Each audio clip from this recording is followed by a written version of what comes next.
All right, we're going to start our activity today with an interactive activity with this authentic looking student who looks just like that kid over there. I want you to think to yourself, on a toy train or a real old-time train, what car goes behind the engine, or the choo-choo as some of you call it? If you don't answer, this authentic high school kid will answer anyway. Yep, you got it, the coal car. We're going to be talking about the age of the railroad today. The railroad industry brought together many aspects of the Gilded Age, especially the things you learned about in the last class.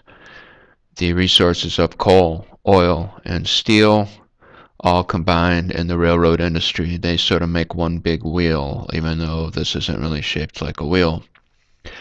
So the railroads were made with these resources, from those resources, and the railroads transported those resources to other places. So they really helped to make the Gilded Age industry take off.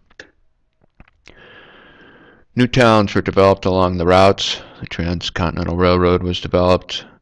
Railroad expansion meant jobs. We've already talked about this with the new immigrants coming to America for these jobs, and increased communication with the telegraph and eventually the telephone. Also, one thing that was discovered is that the railroads were covering such a massive amount of distance that a new time zone or railroad time was created. This is still used today. New businesses are also going to take off because they're going to use the railroad to ship things, just like many of you order things from Amazon or something like that now. The railroads create the opportunity to do this. All right, we're going to take a look at the One American Story, and we're going to have that kid over there read it for us out loud, and then we will take a look at these questions.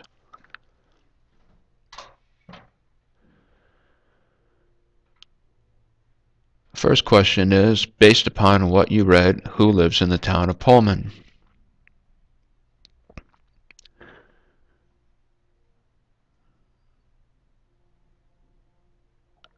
The second question, according to the author, what is the problem with the town of Pullman? Is it A, B, C, or D?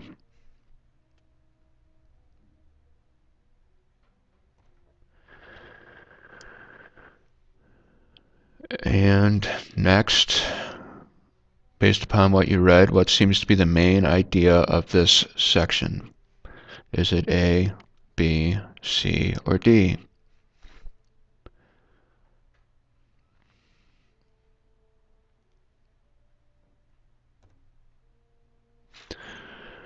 One of the primary people that is associated with the railroad is a guy named George Pullman. There are several others we'll talk about later, but today we're talking about George Pullman. Mr. Pullman was an industrialist and an inventor.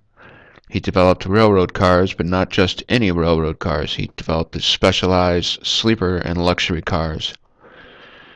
If you've ever seen the Wild Wild West, the new movie, the fancy car that they use, railroad car with all the chandeliers and fancy linings, those were Pullman cars. Mr. Pullman actually created a town for his workers. He created better apartments, schools, and stores. But he also made the workers follow his specific rules. Then he cut wages, but not rent, and his workers went on a violent strike. Mr. Pullman created this company town with the idea of managing his profits and maintaining a good, moral workforce. This is a pattern that many of the industrialists from this time follow. They create company towns. So the workers live in housing provided by their employer. This is an image of Pullman. It shows the factory in the background. Those are like big town hall areas. Down below here, this is the layout of the town. So there's basically a neighborhood right next to the factory.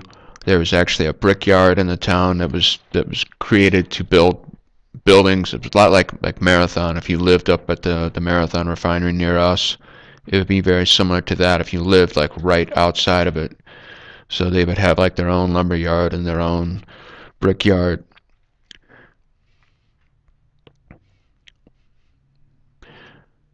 This is a image of one of the main, like the courthouse kind of thing of the town of Pullman, which was located in Chicago near Calumet City. The town did provide improved housing for the workers, and it provided access to education and recreation. The problem was in the principle, not the principle, but in the idea. Pullman was trying to improve the workers.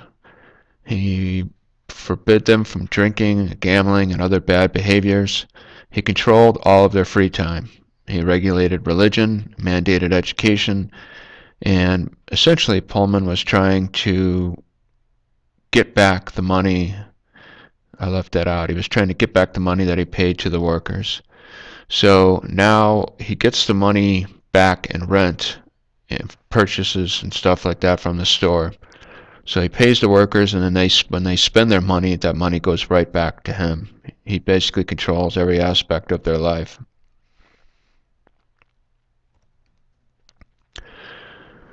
All right, we're going to take a look at some letters from people that lived in Pullman.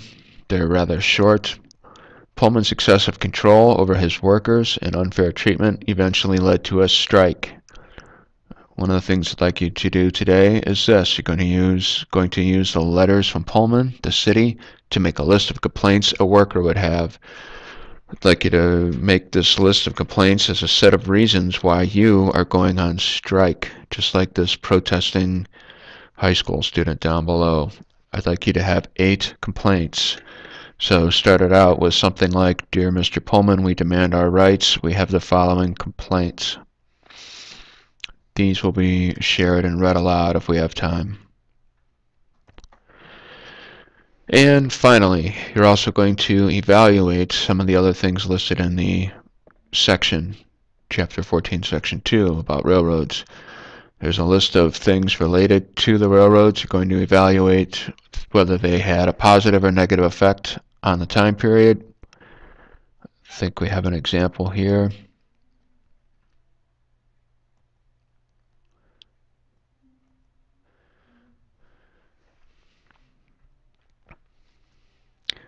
Okay, there's an example of what I'm looking for in a response. Well, this was like a scandal, so it's bad. The Union Pacific and the Credit Mobilier of America contracted out to build railroads. They offered bribes, so it's a sign of corruption.